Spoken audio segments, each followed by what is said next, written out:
Okay, so na-try natin tong apat. Try naman natin yung medyo deep brown. Hello, fabulous friends! Welcome back to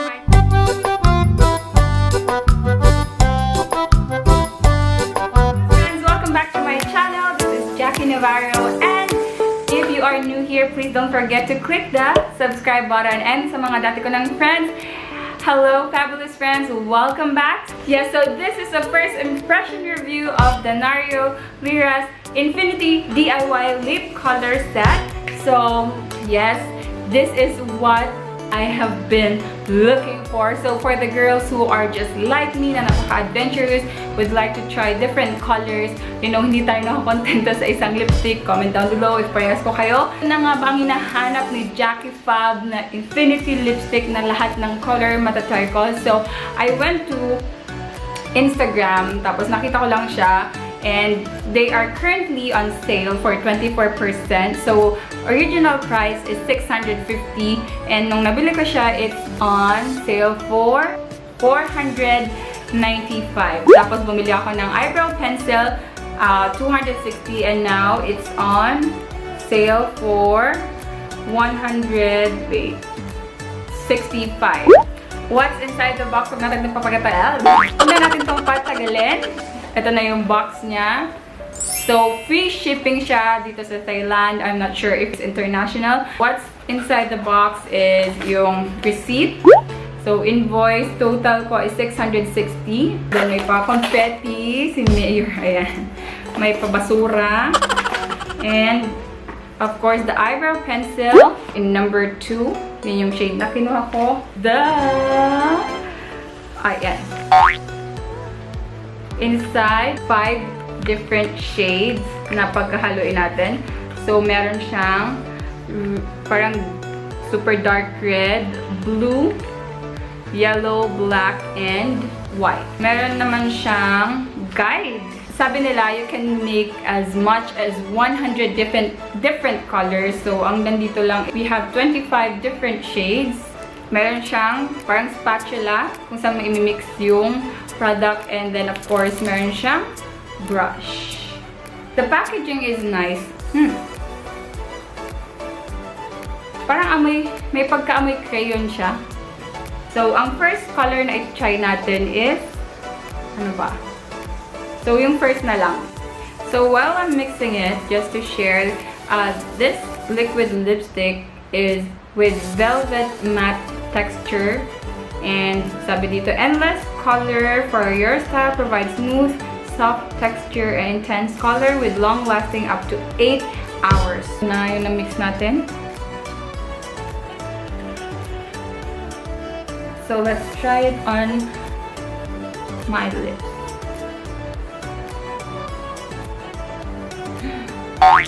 Oh my gosh!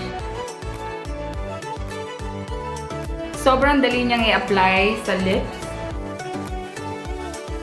And it's not drying. Parang ma-red. Kulang ng white siguro yung naglagay natin.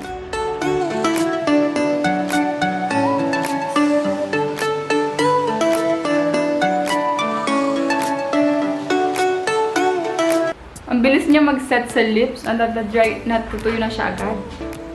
Maglagay pa tayo. Parang hindi kasya kasi natutuyo siya agad. And may parang tacky feeling pag ginanon ka. Kita nyo yun? Yung parang dumidikit.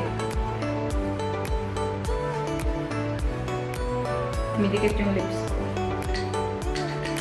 So let's put some more kasi hindi siya kasya sa labi kong malaki.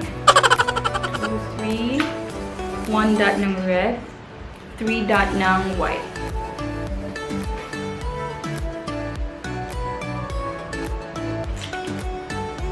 Mix them all together. Ito na yung first shade. Maganda siya. Though, hindi niya na-achieve yung shade na gusto natin. Close up ko lang. Parang layo.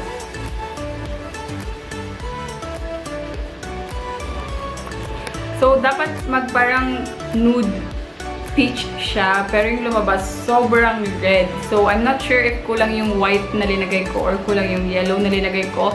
Pero hindi ko siya na-achieve. Kaya ko muna siya mag-set sa lips ko and let's see kung ilang minutes siya bago mag-set. So, medyo, meron pa rin siyang tacky feeling pag ginanon ko. So, dumidikit pa rin siya. And, though sobrang gaan niya sa lips, it doesn't feel that you have a lipstick at all. While I'm mixing it, parang feeling ko nag-watercolor lang ako na nag-create ng shades para makuha ko tong kulay na ito. Try naman tong parang ano, peach nude, nudie pink siya. So, I'm not sure what is 5 times. Baka 5 times ko maglalagay ng white. So, hindi pa rin siya nagsiset. Mga more than 1 minute na. So, tingnan natin yung kiss proof ba siya? Konti lang.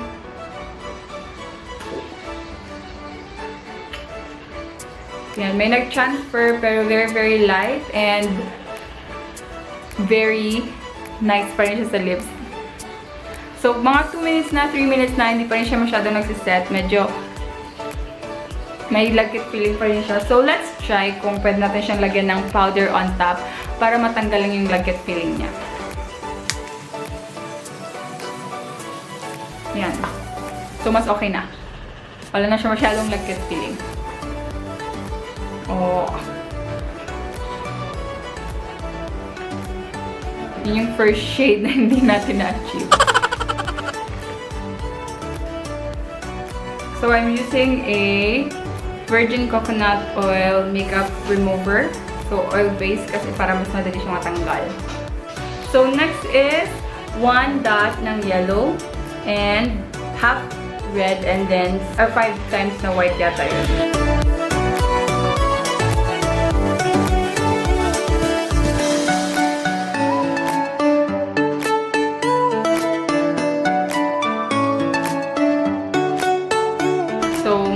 Feeling ko mas closer na tong kulay na to.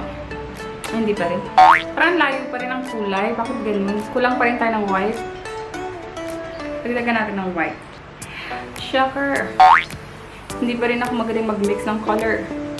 So, di ko pa rin ma-achieve yung exact color na nasa chart na binigay nila. Parang sobrang deep pa rin ng kulay. Parang mas dapat nude ba? Lang yung 6 dot na ng white pero masyado pa rin siyang ma-pink. Hindi ko pa rin ma-achieve yung parang nude na pink. Pink na pink pa rin masyado. Naramihan ko siguro yung red. Pero ang ganda ng kulay and yan, mas madali na siya mag-set ngayon.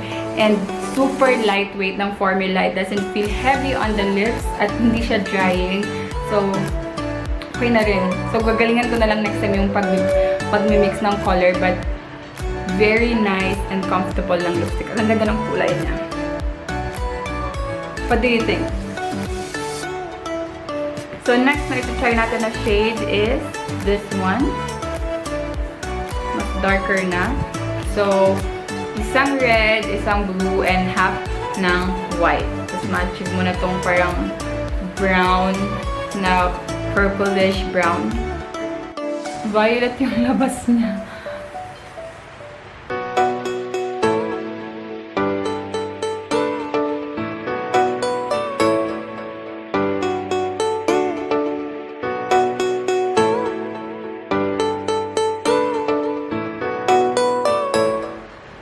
At mabilis ka dito mag-apply kasi nagsiset siya agad.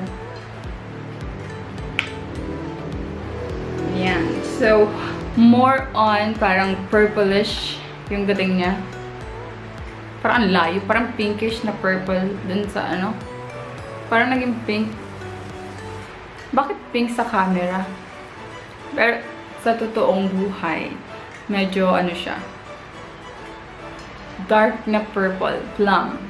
Medyo malayo pa rin yung shade niya. Parang ang layo ng kulay dun sa chart. Parang ang gaganda ng pagkakamix ko pero hindi niya ma-achieve yung nandito sa chart.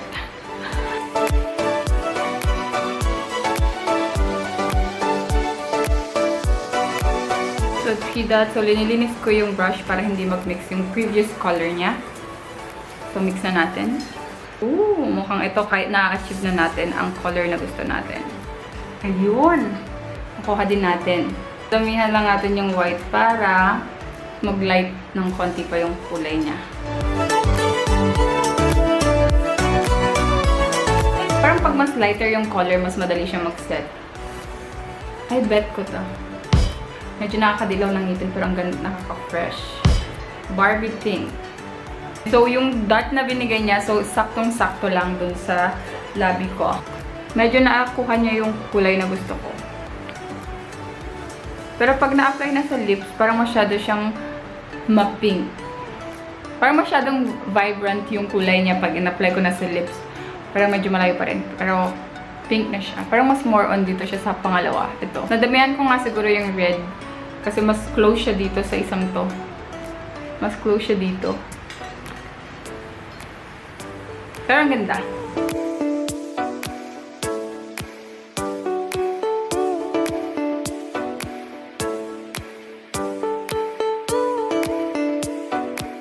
Okay, so na-try natin tong apat. Ito, try natin to. So, dalawang red, isang yellow, at sobrang konting black. So, ito try natin ha.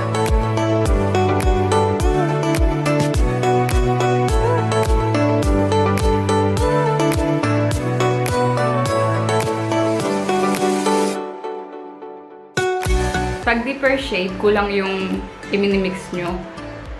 So, kailangan nyo siyang dagdagan pa ng content. Ang problema lang, pag nag-mix kayo ulit, iba na naman yung lalabas na kulay. Lalo na pag hindi exact yung same amount na linagay nyo. Kasi nag-change talaga yung kulay niya agad-agad pag mali yung in-apply nyo. Medyo hindi ko gusto yung ganitong kulay kasi hindi pantay. Ba't ganun? So, yung last na color na try natin is ito. Itong shade. Medyo malapit ng konting malapit. Ano daw? So, yan na.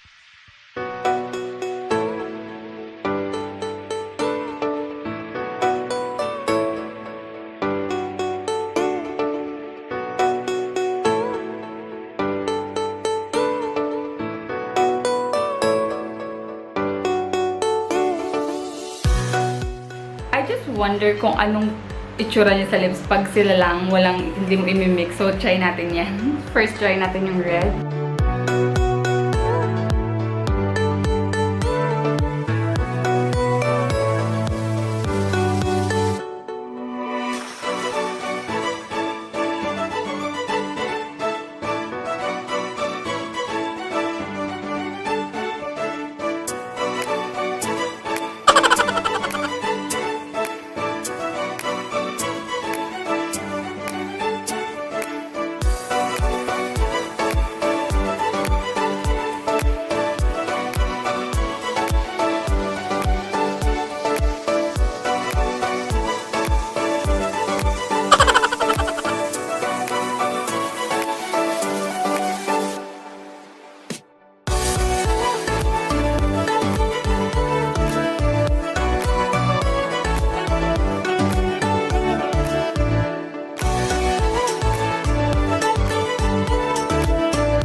So there you have it, fabulous friends, the NARIO LLARIAS, the Endless Color DIY set. So for its price, 465, which is on sale, sobrang sulit niya na. I can make 100 shade out of this 5. I don't know why, parang wala masyadong nag-review nito sa YouTube dito sa Thailand. So that's why I made this video and sobrang na-enjoy ko siya.